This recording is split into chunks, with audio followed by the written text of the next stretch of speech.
Oke, Putri presensinya di akhir nanti di setiap ada materi yang penting berarti langsung hafalin 1 menit, nanti ada beberapa sampling yang Putri tunjuk, gitu ya.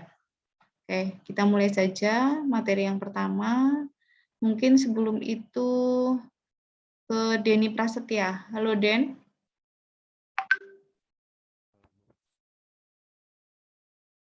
Ya, Mas Denny, proses keperawatan tahapannya apa saja? Pengkajian, Mm-mm. diagnosa, Oke, intervensi atau perencanaan, sip, implementasi, dan evaluasi. sip, oke, sip Den. Lanjut ya Yen, diulangi Yen. Proses keperawatan tahapannya apa saja? Pengajian, perencanaan, intervensi, evaluasi, implementasi. Walah, urung apal ya, Yen ya. Belum. Kudunes apal ya, wingi bewis dikon ngapal nak, ngapalin Mbak. Coba, bentar. Sakiatu.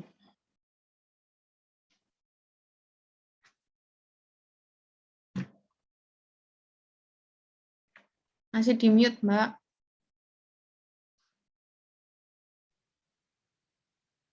Pertama ada pemeriksaan, diagnosis, terus identifikasi, implementasi, evaluasi. Apa maning Sakiatu? Anak identifikasi, nggak ada. Arifudin.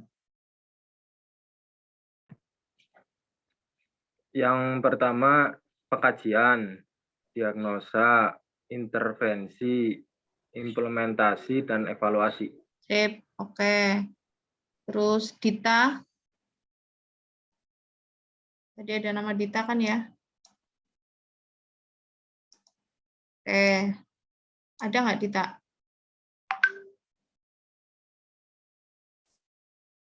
Martin sambil cek partisipan, Martin. Ada Dita nggak? Tadi si Putri lihat ada. Sambil nunggu Martin ngecek, saya ke Riang Gumanti. Halo Riang. Ada Eva Rosi juga, video baru aktif Putri Azizah, Satria Tegar, Sirahayu, Riang Gumanti. Halo Riang.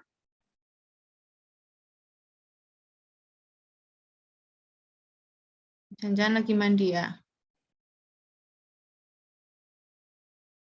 Ya, saya ke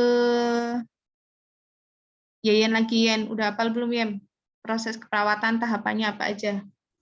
Pengajian, diagnosis, perencanaan, terus evaluasi, implementasi, dan evaluasi. Ulangi.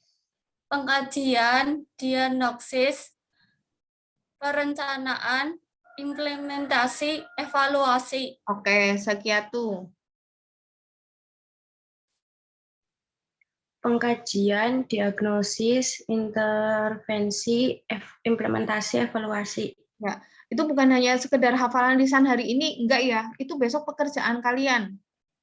Ketika di rumah sakit, ketika di klinik, itu yang kalian lakukan ya. Oke,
Oke.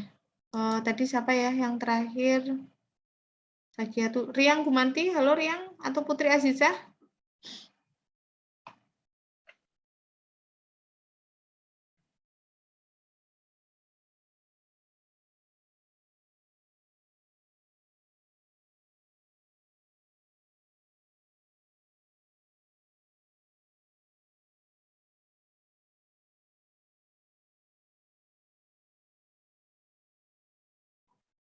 Dita nggak ada ya, Martin ya? Nggak ada, Bu, tadi saya lihat. Oke. Iksanul Kamil, silakan. Proses perawatan apa saja tahapannya? Pengkajian, pelaksanaan, perencanaan, diagnosa, evaluasi. Ngurung urut. Dengerin dulu ya. Ke Sri Rahayu ada? Ada ya? Yuk Sri.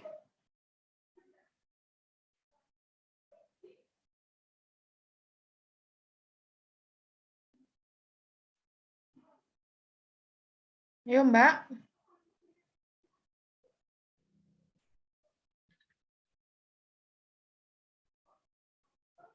Malah di mute. Anu kepriwe kok?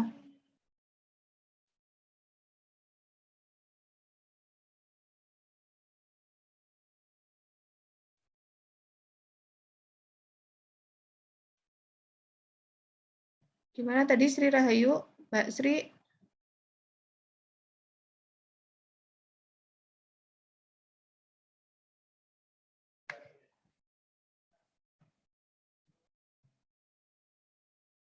Terus Martin telepon Putri Aziza sama Riang Gumanti ya. Jangan-jangan anu asal hadir dok. Si kecil. Ini Ya, Bu, gimana ini lagi Sri? di chat. Jangan di chat. Kalau chat nggak tahu dibaca apa enggak. Di telepon. Di ini aja dipanggil-panggil nggak ada. Udah, Ini Bu, tadi gimana? lagi ngechat. Sri Rahayu mana? Sri Rahayu katanya sinyalnya lagi jelek, Bu. Ini keluar berarti. Dicari sinyal, Bu. Ini yang jawab Sri apa siapa? Saya nggak bisa kelihatan. Ayo, amat dan cepat. Sing jawab Sri apa bukan? Udah nggak? Bukan. Apa siapa yang jawab tuh temennya yang bahwa Sri lagi nyari sinyal apa itu Sri gitu. Biar saya ke yang lain. Ini Siva, Bu. Tadi Oke. saya katanya lagi cari sinyal. Oke, padahal mau. Iksanul, ulangi. Proses keperawatan apa saja tahapnya?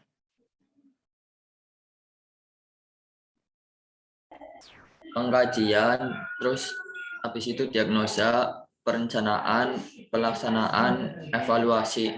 Oke. Lulu Al-Munawaroh. Yang pertama yaitu pengkajian, diagnosa keperawatan, perencanaan, implementasi, dan evaluasi. Nurul Arofah. Yang pertama ada pengkajian, diagnosa, perencanaan, pelaksanaan, evaluasi. Oke.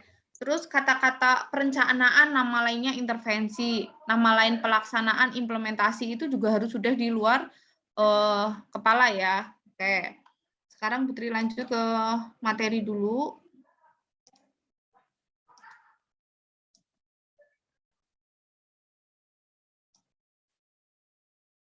Oke, tadi sudah dihafalkan bahwa tahap proses keperawatan adalah pengkajian, diagnosa keperawatan, intervensi, implementasi, dan evaluasi. Nah, tahap yang pertama adalah pengkajian keperawatan. Ya, kita belajar dulu yang pengkajian, tahap yang pertama pengkajian.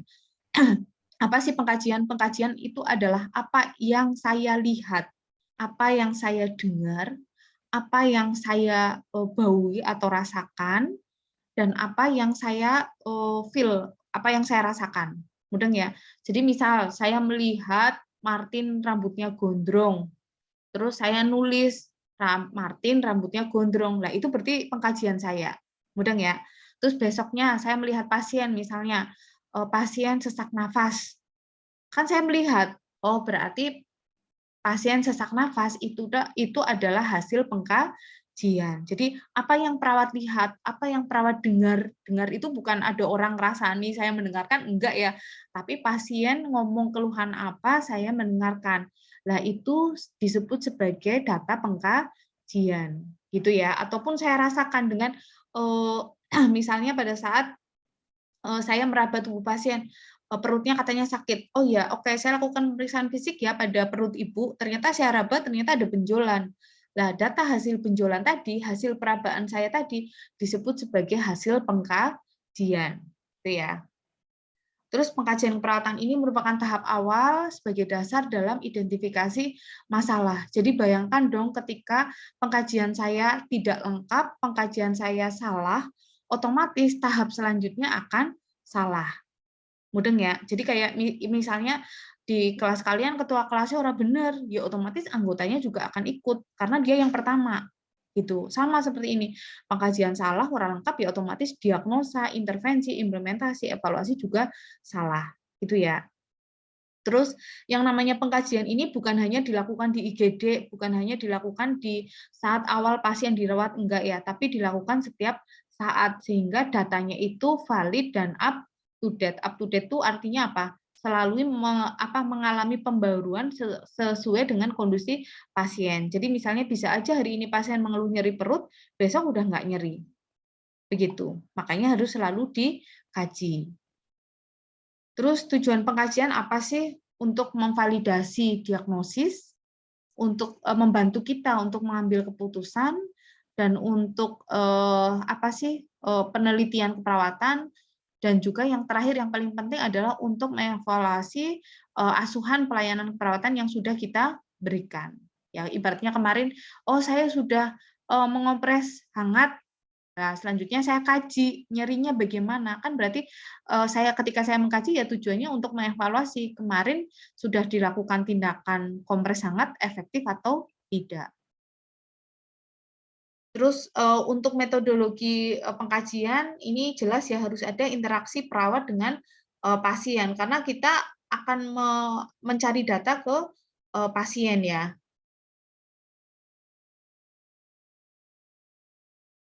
Oke, selanjutnya jenis-jenis pengkajian. Yang pertama adalah initial assessment. Inisial itu di awal, ya. Jadi ketika pasien datang ke IGD, misalnya keluhannya nyeri perut, berarti kita pengkajiannya, Bapak apa yang Bapak rasakan itu adalah initial assessment, ya. Jadi pengkajian ketika pasien pertama kali datang ke pelayanan kesehatan. Ya, ini adalah initial assessment. Terus selanjutnya adalah focus assessment. Kalau focus assessment berarti yang dikaji adalah data tentang specific problem atau tentang masalah spesifik. Ketika tadi saya nanya, ada pasien datang ke IGD, saya kaji, itu berarti initial assessment.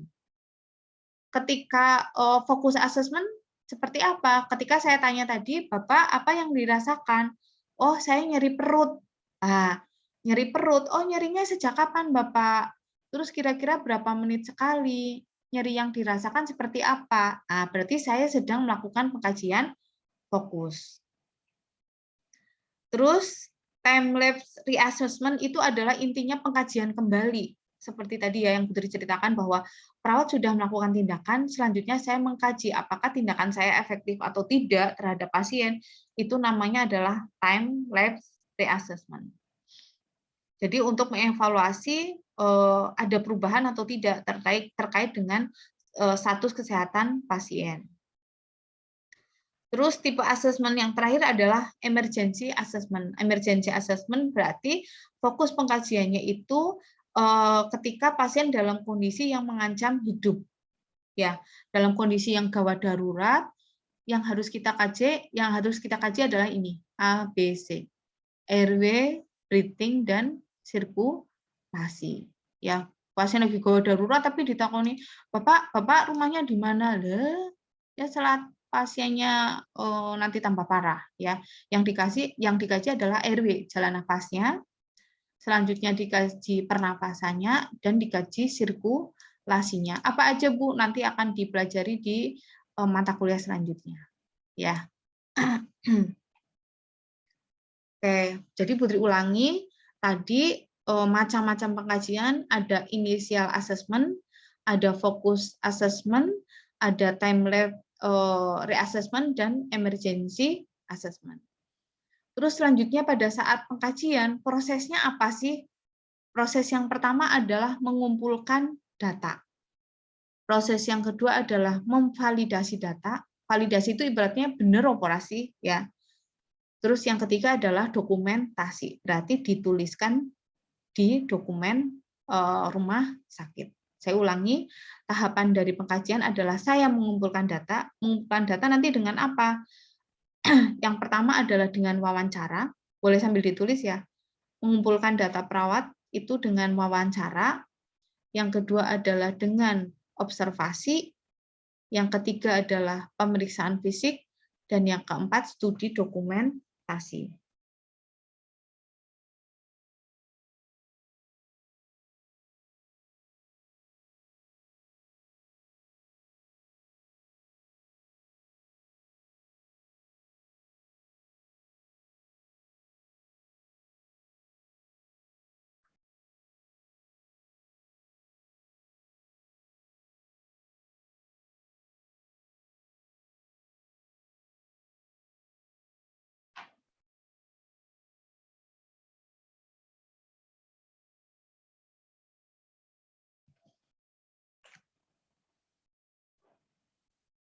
Oke, Putri ulangi. Ketika saya melakukan pengkajian, tahap yang pertama adalah saya mengumpulkan data. Mengumpulkan data dengan apa? Coba Lu dibacakan dulu, nggak apa-apa Lu.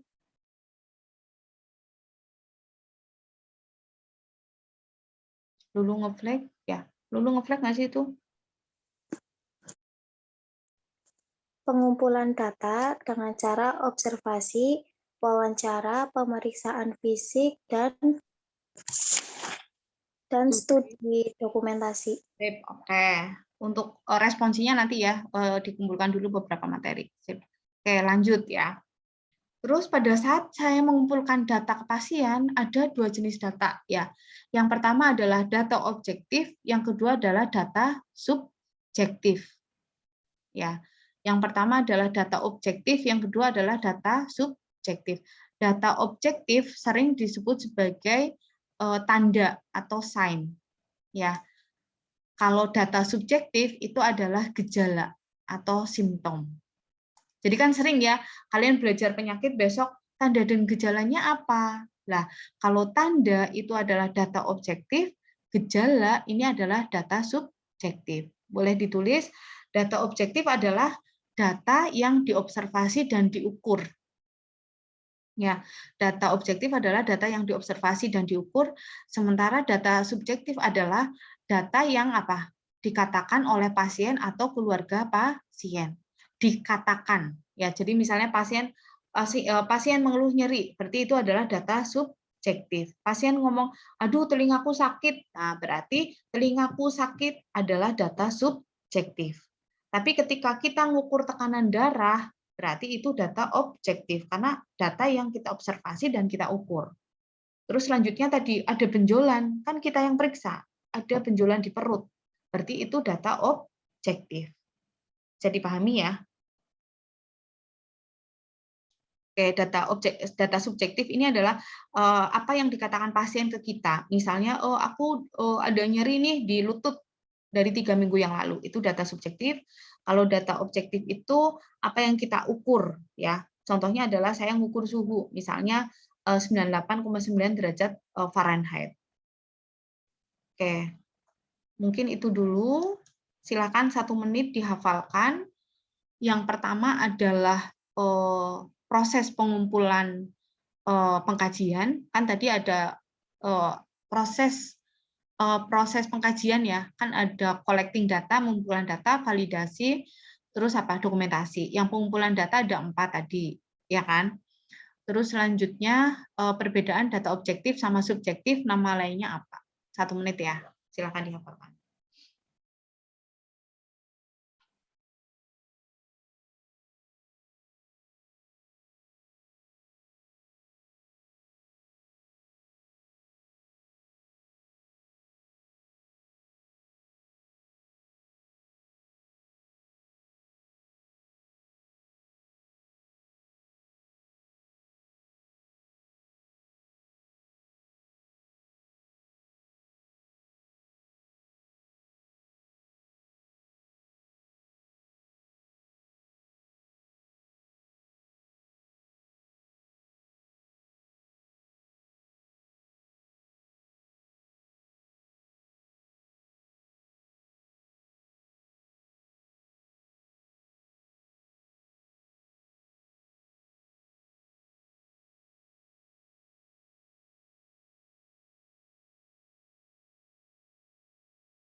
Ya, oke.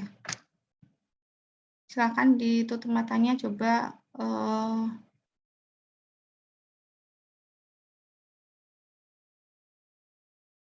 Martin. Yuk. Ya, Bu. Boleh ditutup matanya agak cepat. Bentar, Bu.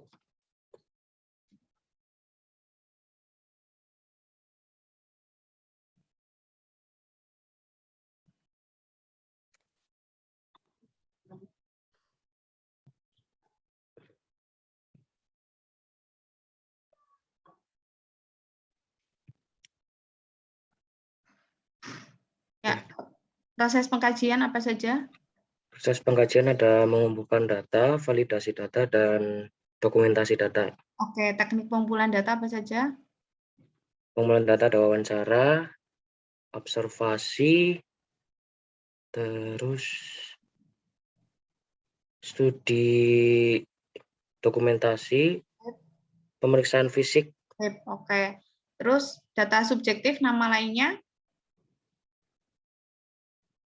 Data subjektif nama lainnya, pengertiannya atau nama lainnya, Bu? Nama lain. Aduh, apa tadi ya? Lupa, Bu. Sudah pengertiannya. Data subjektif itu data yang diungkapkan langsung oleh pasien tentang keluhannya. Ya, sip. Oke. Lanjut ke Satria Tegar.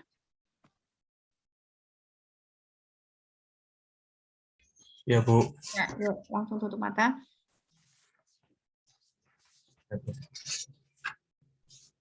Ya, nama lain data objektif. Nama lain data objektif.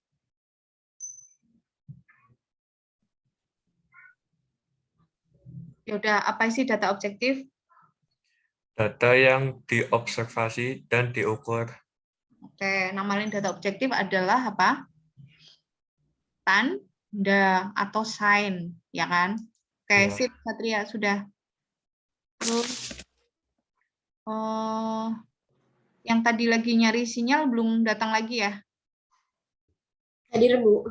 Oh, siapa? Eva. Sri Rahayu. Sama tadi ada satu, Bu, yang sinyalnya susah. Harus Delia. Oh iya, oke. Yuk. Sri Rahayu, boleh tutup? Ya. Apa bedanya data objektif dan subjektif? Data objektif adalah data yang dapat diamati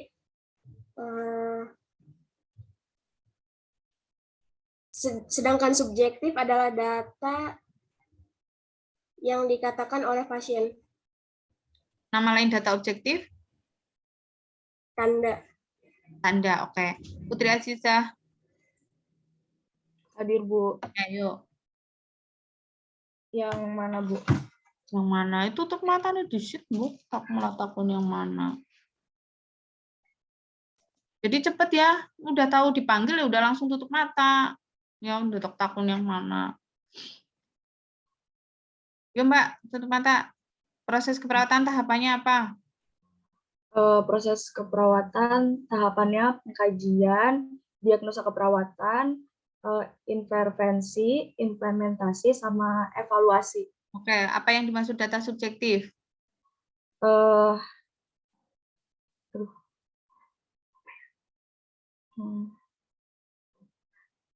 Aduh, ya lupa. Aduh, apa ya? Data subjektif, data yang dikatakan oleh siapa, Mbak? Pasien. Oleh pasien. Terus kalau data objektif? Keluarga. Kan kalau yang dikatakan, entah itu pasien, entah keluarga, itu sama-sama data subjektif. Kalau objektif, apa yang kamu ukur, apa yang kamu observasi. Bukumu panjang, nanti habis kuliah potong, fotokan ke Putri. Ya, Bu. Ya, Eva Rosi. Itu masih di mute, Mbak.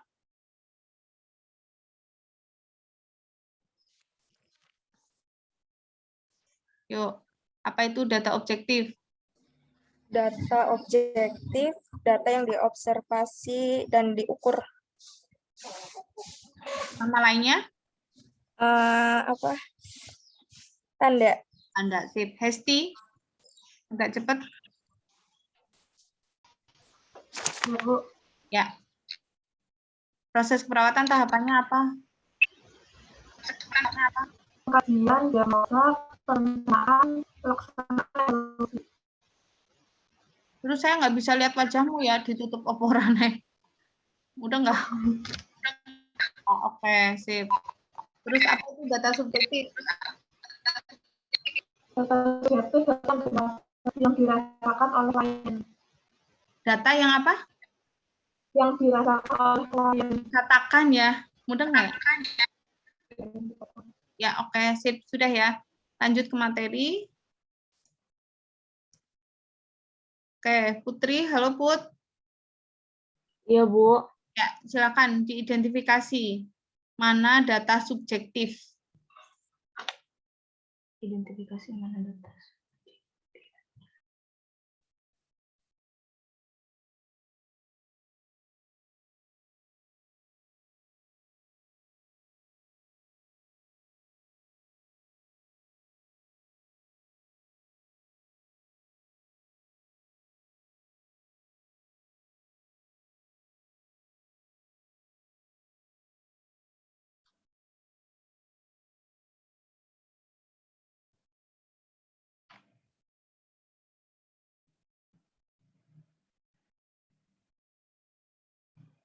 Ayo, Put, agak cepat. Iya, bentar, Bu.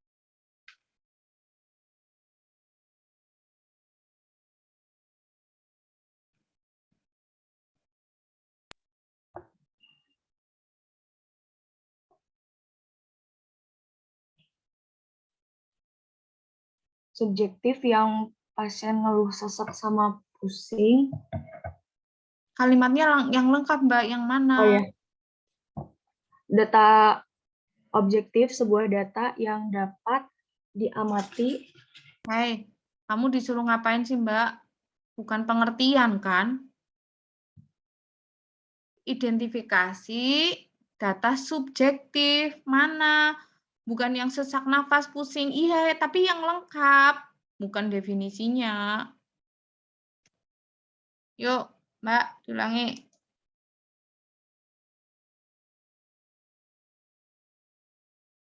Kalau lagi ditanya, jangan di-mute, Mbak.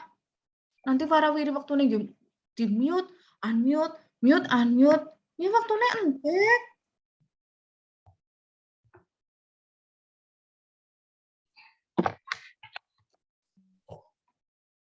Tahu apa enggak? Kalau nggak tahu bilang, biar saya ke yang lain. Ya, Bu, nggak tahu. Rahayu. Mana data subjektifnya?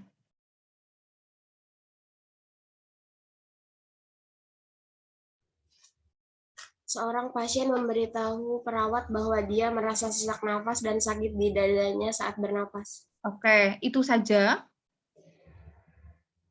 Iya, Bu. Dibaca disit ya, Mbak. Iya, Bu. Iya, Bu. Udah itu aja. Kalau objektifnya tingkat dari pernapasannya. Objektif. Saya nanya subjektif. Pasien mengatakan bahwa batuk membuat kepalanya pusing. Sip. Mudeng ya, Tri. Oke, Ya, teman-teman yang lain mudeng ya. Data subjektifnya disebutkan semua, bukan hanya yang kalimat awal aja, tapi yang di akhir juga. Oke, Yayan, data objektif, Yan. Kulitnya panas dan lembab dan suhunya 39 derajat. Hasil laboratorium menunjukkan peningkatan jumlah sel darah putih. Nah, itu saja.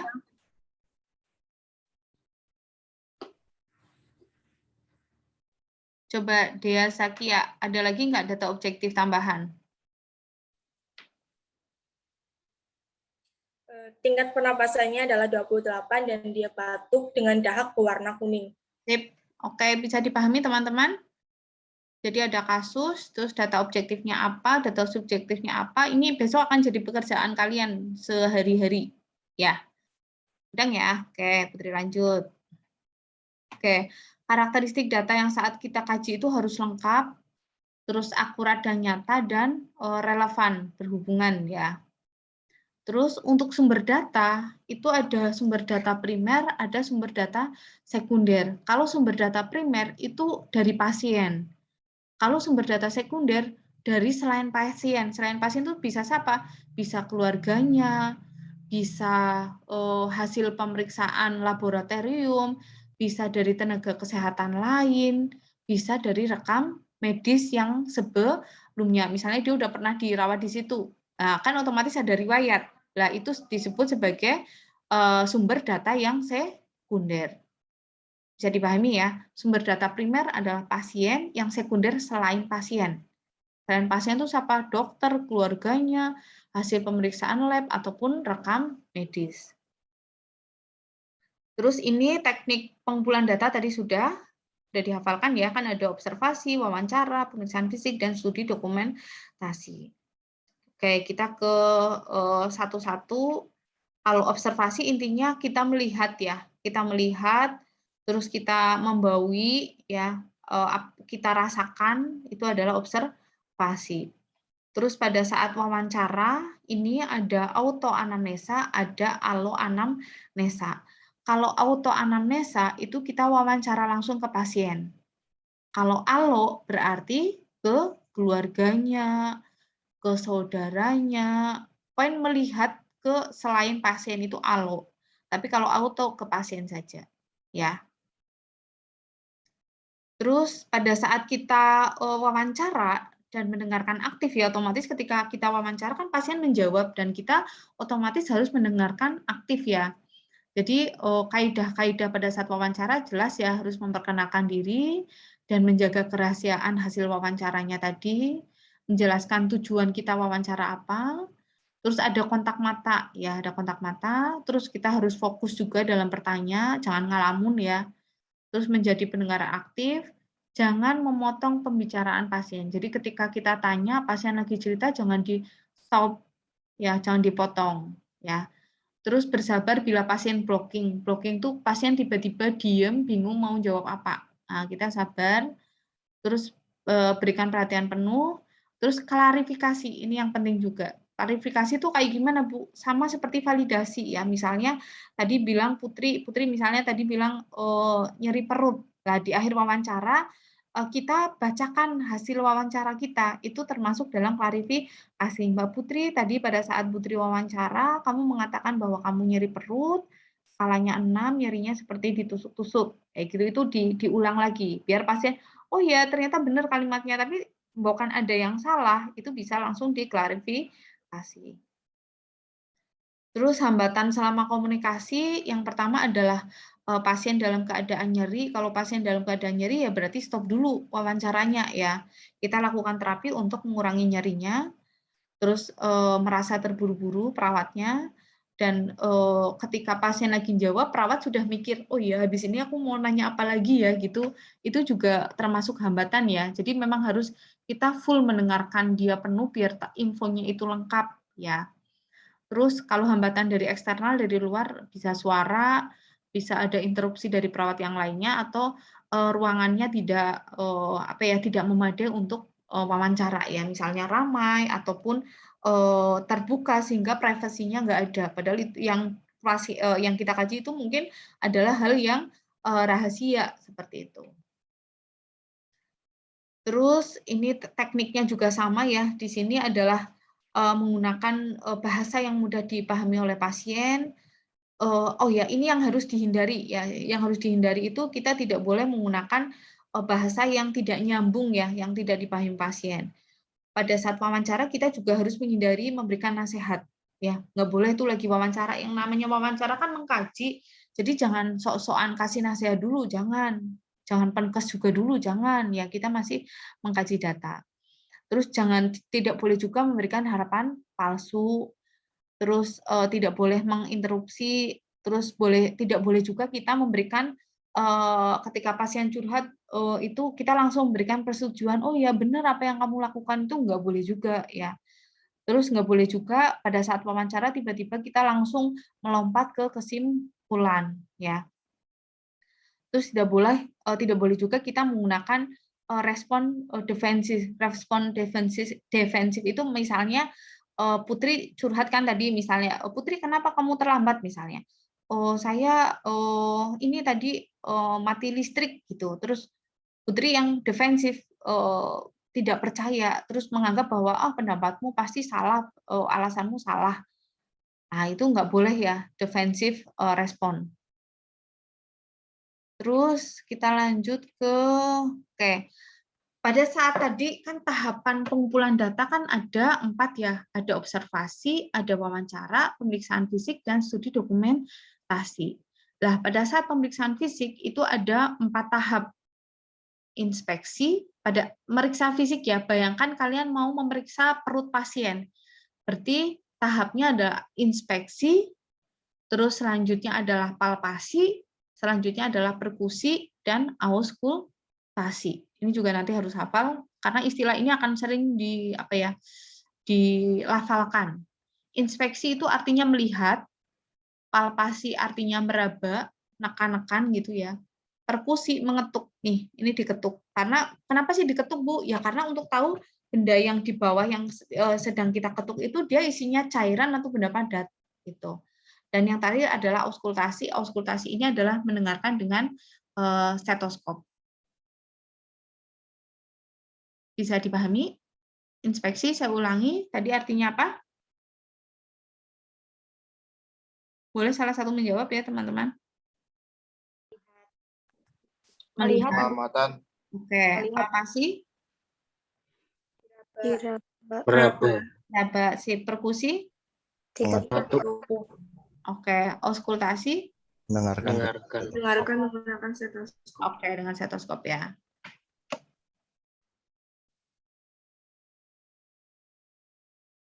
Oke, selanjutnya adalah kalian juga kemarin sudah disuruh menghafalkan 11 pola Gordon ini ya.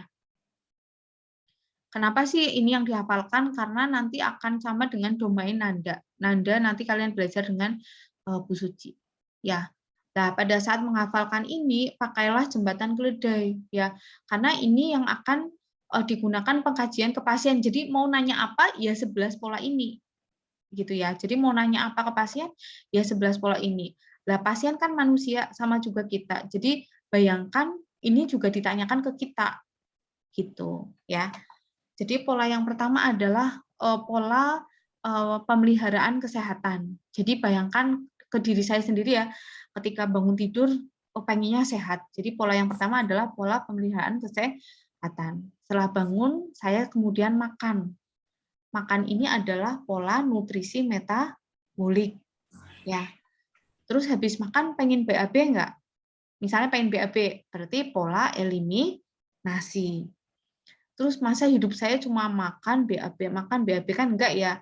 Saya akhirnya jalan-jalan ke Rita Mall. Nah, jalan-jalan tadi jembatan keledainya ya. Jadi polanya adalah pola aktivitas dan latihan. Terus habis jalan-jalan ke Rita Mall, saya capek sehingga pola tidur dan istirahat. Jadi 5 ini harus urut dulu karena ini jembatan keledai. Ya, tadi ya, saya bangun tidur pengen sehat, berarti pola pemeliharaan kesehatan. Saya lapar, saya makan, berarti pola nutrisi metabolik. Saya BAB, saya berarti pola eliminasi. Saya jalan-jalan ke Rita Mall, berarti pola aktivitas dan latihan. Yang kelima, saya capek, berarti pola tidur istirahat. Mudah ya? Terus selanjutnya, masa uripku mung jalan-jalan mangan turu, jalan-jalan mangan turu. Pasti bosan ya. Sehingga saya pengen sekolah lagi. Nah, sekolah lagi ini adalah pola kognitif perseptual. Kognitif itu artinya pengetahuan, teman-teman. Boleh ditulis. Kognitif sama dengan pengetahuan. Jadi saya sekolah lagi untuk meningkatkan pengetahuan, berarti pola kognitif, ya. Terus ternyata pada saat saya kuliah, lanjut kuliah, saya ketemu teman SMA saya. Jadi pola peran dan hubungan. Pola peran dan hubungan itu kaitannya dengan interaksi saya dengan lingkungan sekitar saya. Itu adalah pola peran dan hubungan. Ya. Terus ternyata pada saat saya kuliah, IP saya jelek. Nah, saya malu. Berarti pola persepsi konsep diri. Ya. Terus Selanjutnya, boleh langsung ke sini, stres, jembatan nodenya. Saya malu, saya jadinya stres juga. Jadi pola coping toleransi stres. Ya. Terus selanjutnya setelah lulus kuliah, saya nikah. Nah, berarti pola seksual reproduksi. Setelah nikah, saya pengen umroh bareng dengan suami, misalnya berarti pola nilai dan keyakinan. Dong nggak? Jadi pakai jembatan keledai, kalian pengen apa? Oh ya, berarti ini. Begitu ya, teman-teman. 11 ini harus hafal. Oke, mungkin 1 menit menghafalkan dulu ya, pola fungsi sehat 11. Ini yang nanti akan dikaji.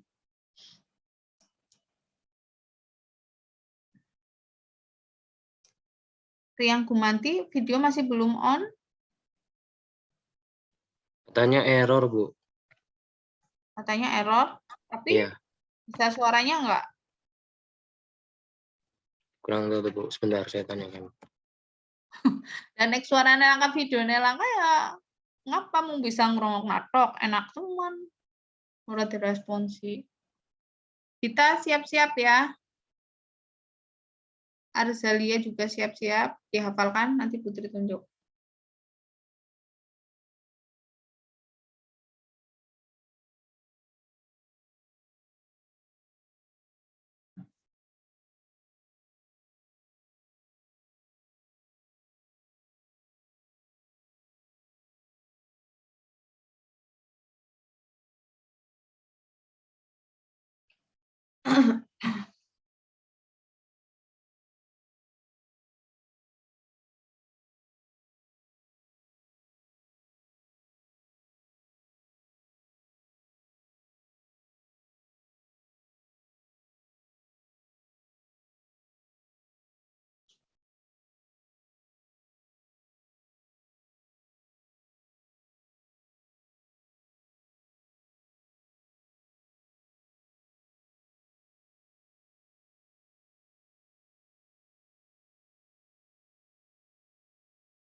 Oke, coba yuk Arzalia.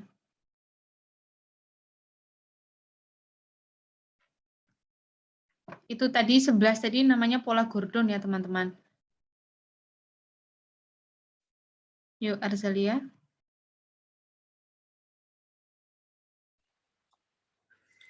Yang pertama itu ada manajemen kesehatan, terus nutrisi dan metabolik, eliminasi, aktivitas dan latihan,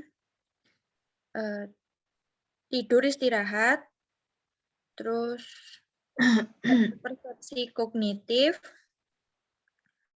terus konsep diri,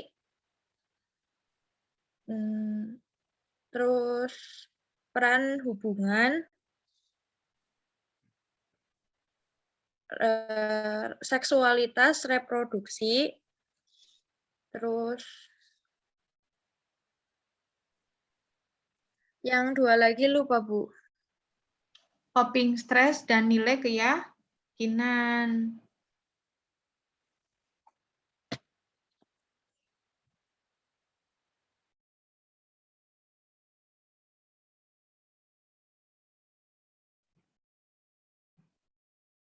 Oke.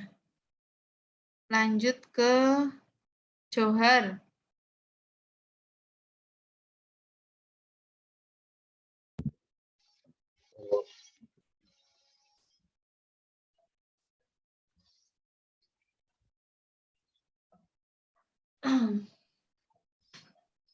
Yuk, 11 pola Gordon apa saja? Kesehatan, nutrisi metabolik, eliminasi, latihan atau aktivitas, istirahat tidur, kognitif, konsep diri, peran hubungan,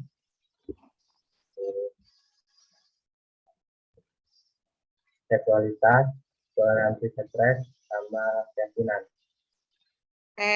Putri Aziza.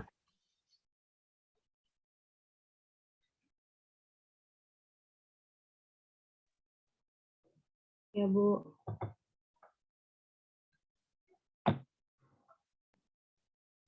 Pola manajemen kesehatan, pola nutrisi, metabolik, pola eliminasi, terus pola aktivitas, latihan, pola tidur, istirahat, pola kognitif, perseptual, terus pola persepso diri, konsep diri, pola peran, pola peran hubungan, terus pola seksual, reproduksi, pola kopling, toleransi stres, pola nilai, keyakinan. Untuk coping ya. Ya.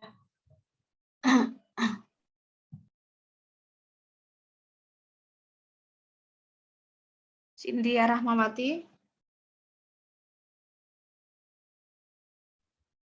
Iya, Bu.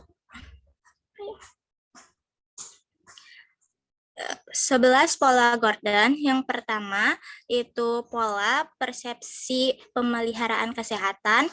Yang kedua, pola nutrisi metabolik. Yang ketiga yaitu pola eliminasi. Yang keempat, pola aktivitas dan latihan.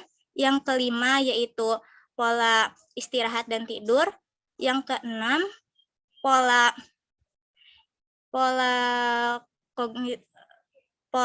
kognitif diri. Yang ketujuh yaitu pola konsep diri. Yang kedelapan yaitu pola coping stress. Yang kesembilan yaitu pola peran dan hubungan. Yang ke-10 yaitu pola reproduksi seksual. Yang ke-11 yaitu pola nilai dan keyakinan. Oke. Dita ada nggak, Dita? Keluar lagi, Dita.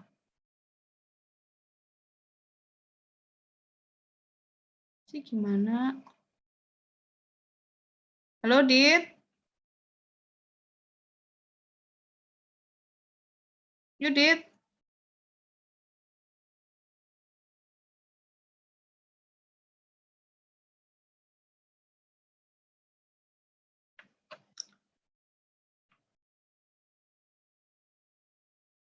Halo, Mbak Dita. Ya, Bu. Yuk. Tutup mata, pakai tangan, Mbak. Ya, proses keperawatan tahapannya apa, Mbak?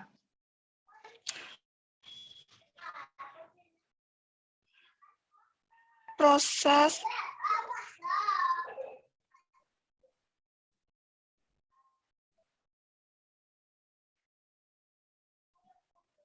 pentolak kesehatan. Proses keperawatan kok, saya nanyanya.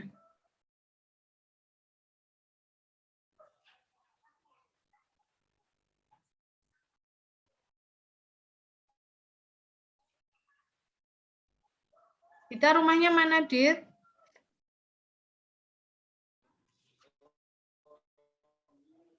Kota Yasa, Bu.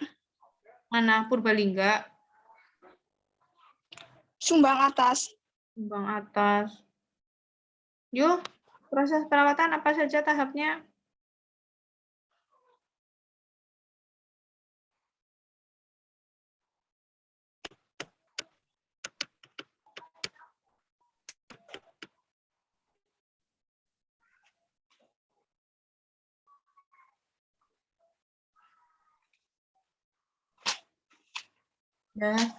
Dit. Ya udah 11 pola Gordon udah hafal.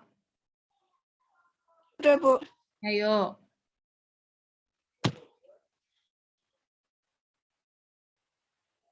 Proses pentalaks kesehatan dan proses sehat,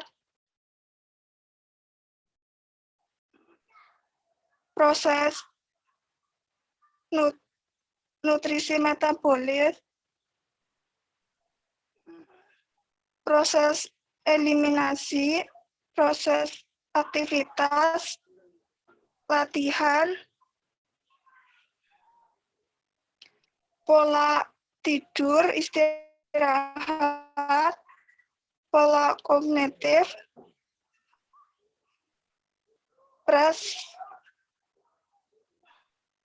perseptual, proses personal diri dan konsep diri,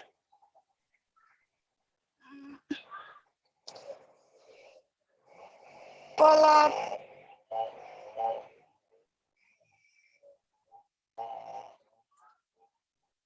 peran dan hubungan, pola seksual dan reproduksi, pola capping dan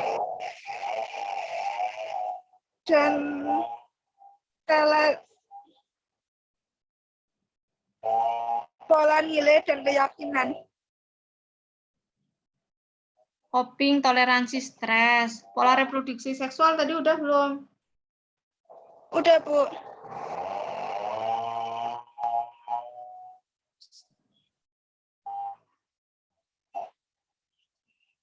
Bentar ya.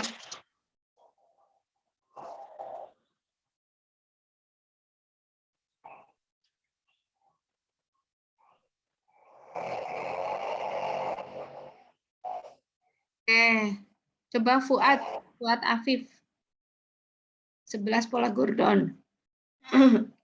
Pola persepsi dan pemeliharaan kesehatan, nutrisi dan metabolik, eliminasi, aktivitas dan latihan, tidur dan istirahat,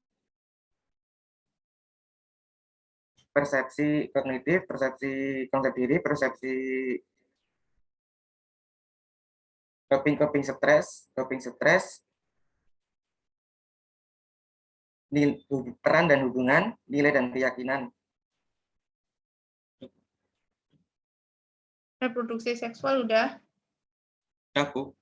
Ya, oke.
Oke, lanjut ya. Sip, kita ke materi selanjutnya. Bismillah.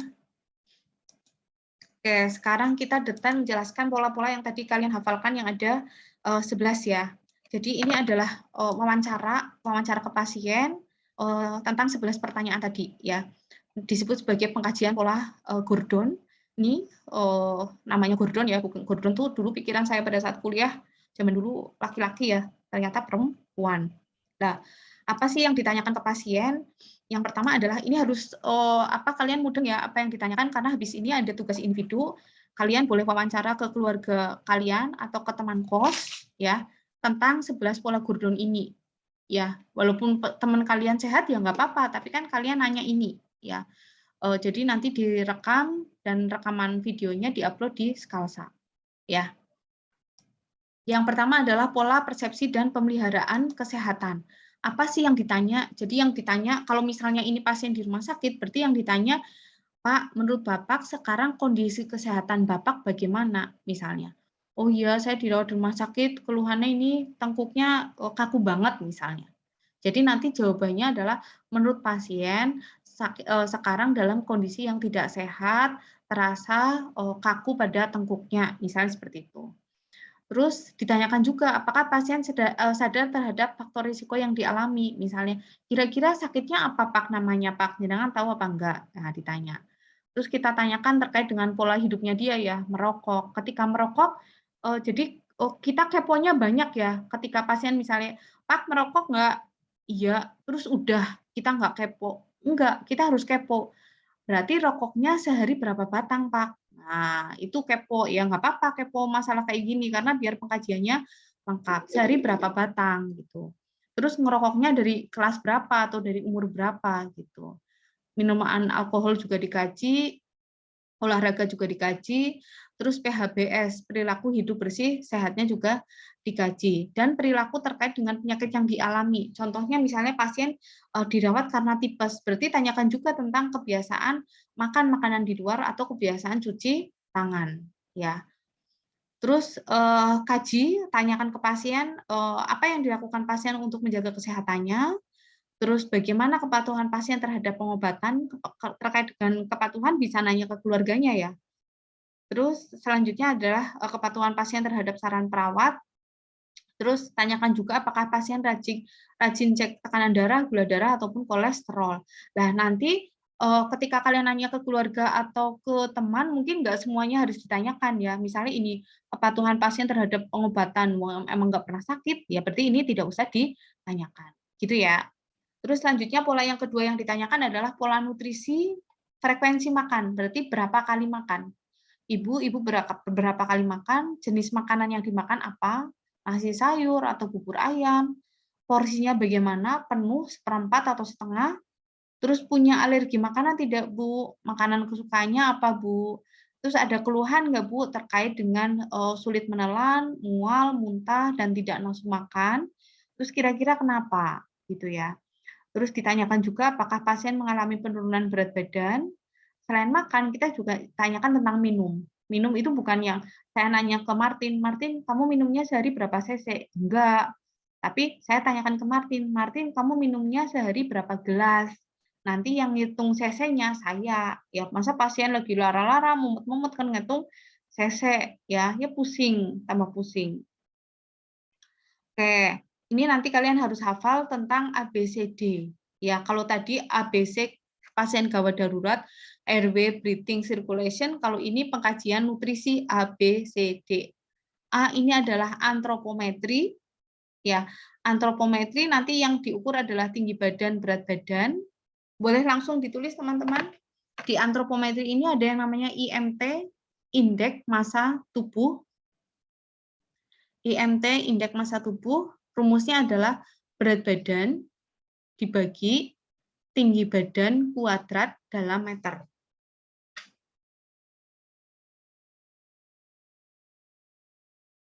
Rumusnya boleh ulang, Bu? Ya, berat badan dibagi tinggi badan kuadrat dalam meter. Contoh ya.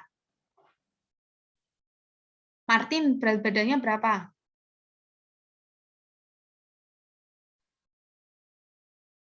Nggak tahu? 80, Bu. 80? Oke. 80 dibagi tinggi badannya berapa, Martin? 171. Oke, 171, tapi kan itu dalam senti, padahal rumus tadi dalam meter, berarti 1,71 kali 1,71. Mudah ya? Jadi 80 dibagi 1,71 kali 1,71. Silakan dihitung pakai kalkulator, nggak apa-apa, Martin, berapa coba? Yang lain ngitung punya sendiri. Nanti Putri tanya punya Yeyen.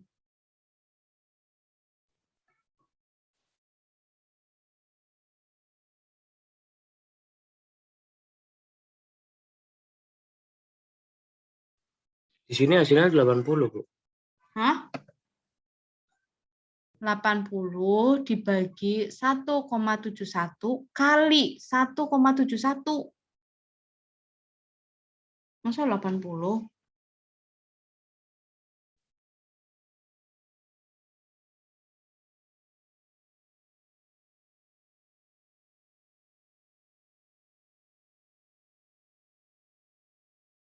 Yang lain ngitung punya sendiri. Almeida udah ngitung punyamu?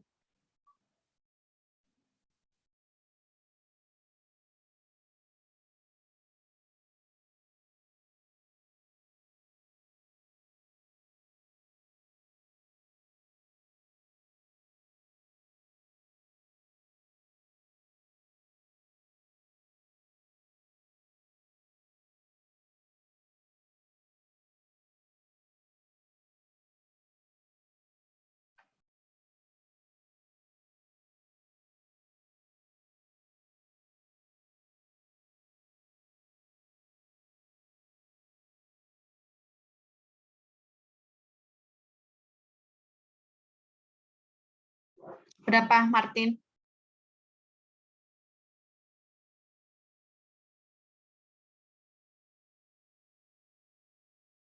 Bentar, Bu.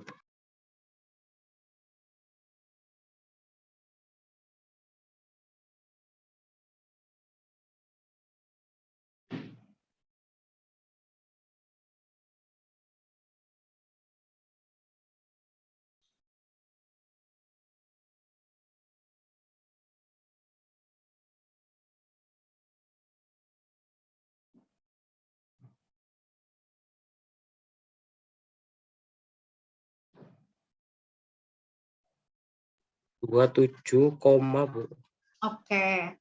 Normalnya dari IMT adalah 18 sampai 22. Jadi Martin sudah termasuk obesitas. IMT tadi untuk mengetahui apakah berat badan kita itu normal atau tidak. Ya, Martin berarti apa? Pola hidup sehat ya, olahraga, ya karena itu 27, padahal normalnya maksimal 22. Ya. Yen berapa Yen? 39,76. Ora mungkin wong Martin sing lemu bae miki 20 pira? 40. Enggak, berat badanmu berapa? 40. Hah? 40. 40 dibagi berapa? 1,71. Tinggimu 1,71. Bukan. Ya, kepriye we? Ngantuk we. Ibu. Tinggi badanmu berapa? Ya. Coba tadi siapa ya? Farih berapa Farih? Belum ketemu, Bu. Belum ketemu. Emang berat badanmu berapa? 45. Hah? 55. Berapa? 55. Berat badan? Kok saya nggak percaya ya? 45? 55. Oh, 55 percaya. Oke. 55. Tinggi badanmu berapa? Kayaknya 165. Kayaknya. Oke, berarti 55 dibagi 1,65. 1,65-nya kuadrat, berarti 1,65 kali 1,65. Jadi 55 per 1,65 kali 1,65. Coba dihitung. Terus tadi ada yang namanya siapa ya? Ketua kelasnya kan Almeida kan ya? Rinto, Bu. Oh iya, Rinto, maaf. Rinto, kamu berapa? Bentar, Bu, belum ketemu, Bu.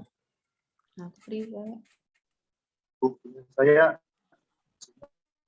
50. Ini siapa yang ngomong? Fahri. Fahri berapa ketemunya? 52. Ya orang mungkin genah. Mudah nggak cara ngitungnya? Tadi yang tadi udah dihitungi Martin, terangin Martin. Kenapa, Bu? Diterangkan cara ngitungnya, kowe kan wis mudeng, Bob. Itu tadi kan berat badan dibagi tinggi badan kuadrat, jadi tinggi badannya dikalikan lagi.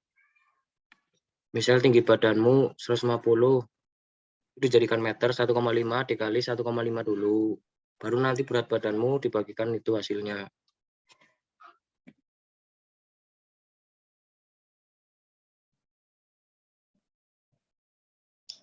Yuk, dihitung lagi ya. Terus uji niswa udah berapa, Mbak?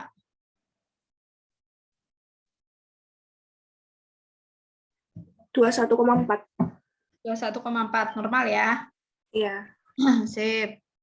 Terus Lulu berapa, Lu? Belum, Bu. Priwe. Almeida berapa, Almeida? 16,89, Bu. 16,5 kurus ya. Ngombok darani kurang gizi, Mame dakai. Nggak ketemu, Bu. Fahri, Bu. Ya, Fahri berapa? 20,2. 20,2 normal ya.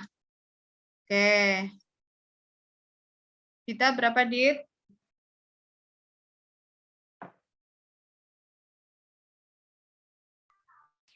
-17, Bu. Normal apa enggak? Enggak. Enggak, kurus ya. Ya, Bu.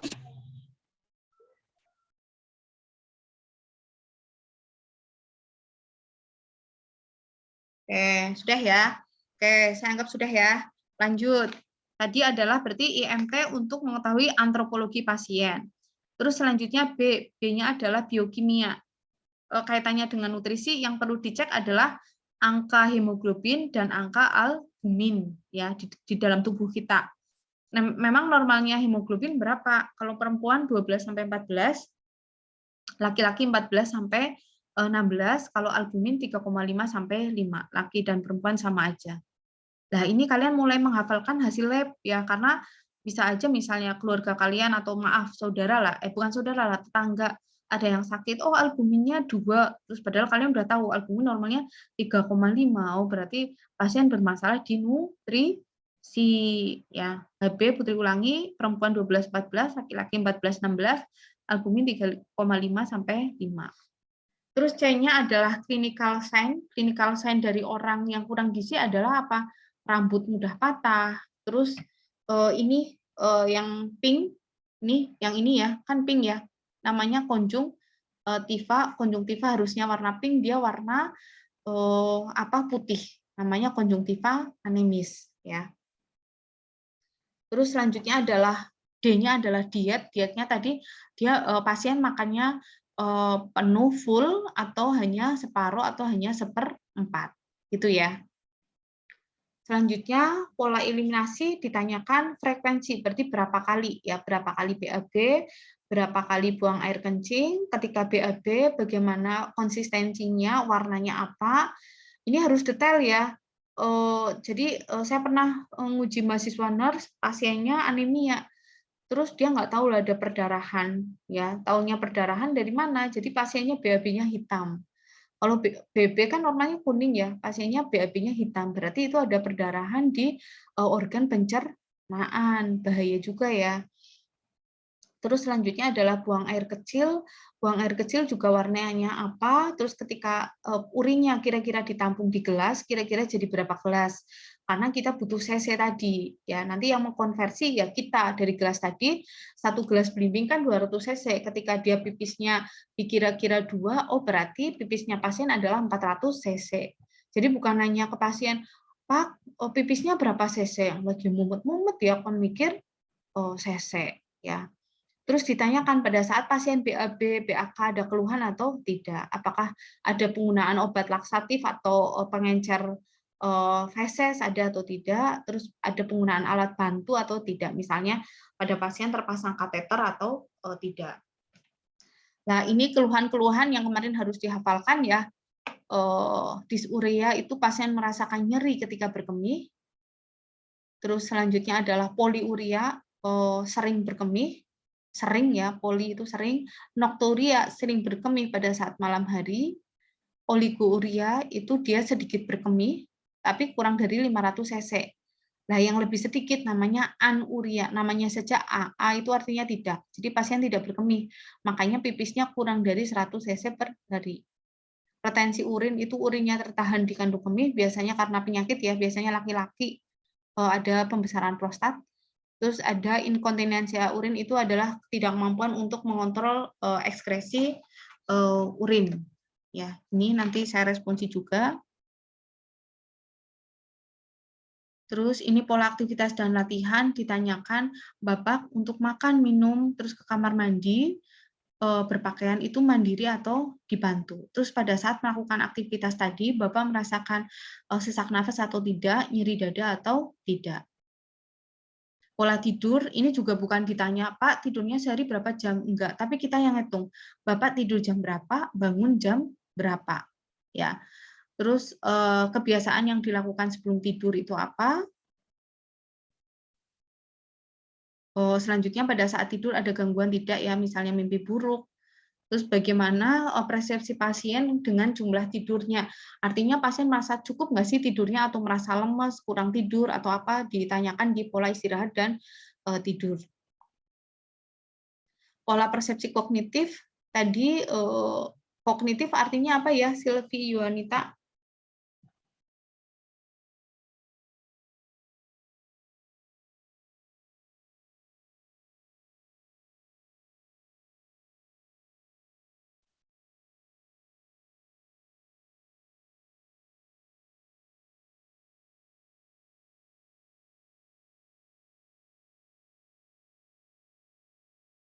Mbak Silvi?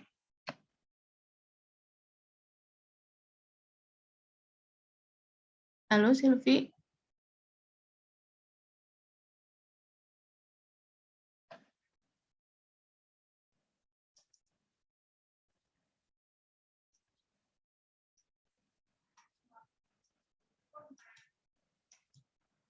Gimana Silvi? Kognitif artinya?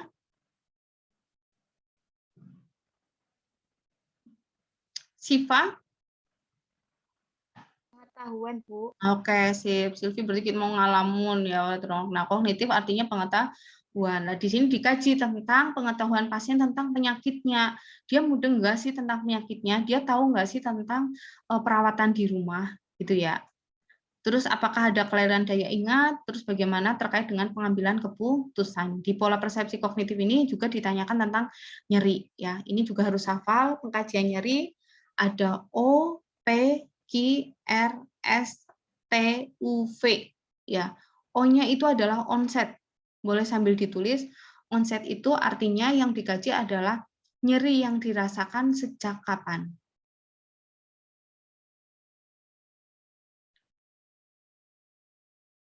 Nyeri yang dirasakan sejak kapan?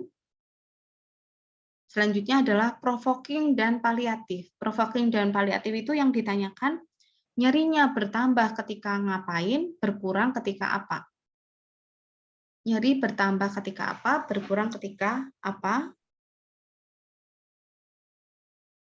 Quality itu nyeri yang dirasakan seperti apa? Quality itu nyeri yang dirasakan seperti apa? Apakah seperti tertusuk-tusuk benda tajam atau seperti tertindih benda yang berat? Ya, itu quality. Region, regio itu di daerah mana? Nyerinya di daerah mana? Menyebar kemana? Di daerah mana? Menyebar kemana?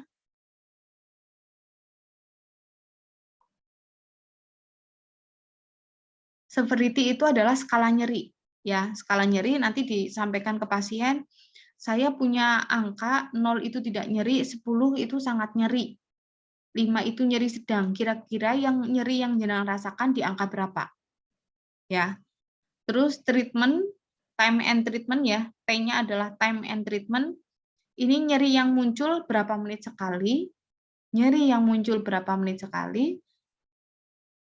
Terus selanjutnya sudah dilakukan tindakan apa oleh pasien untuk mengurangi nyeri? Ya, sudah dilakukan tindakan apa oleh pasien untuk mengurangi nyeri? Understanding itu ditanyakan ke pasien, apakah dia tahu mekanisme terjadinya nyeri. Tanyakan ke pasien, apakah pasien tahu tentang mekanisme terjadinya nyeri. Value itu adalah harapan pasien tentang perawatan nyeri saat ini.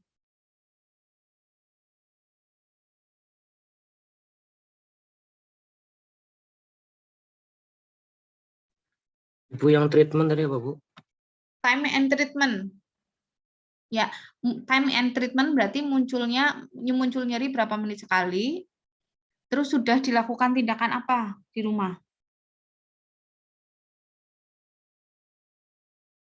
Ya. Terus apalagi yang belum? Yang understanding, apakah pasien paham tentang mekanisme nyeri yang terjadi? Apakah pasien paham tentang mekanisme nyeri yang terjadi?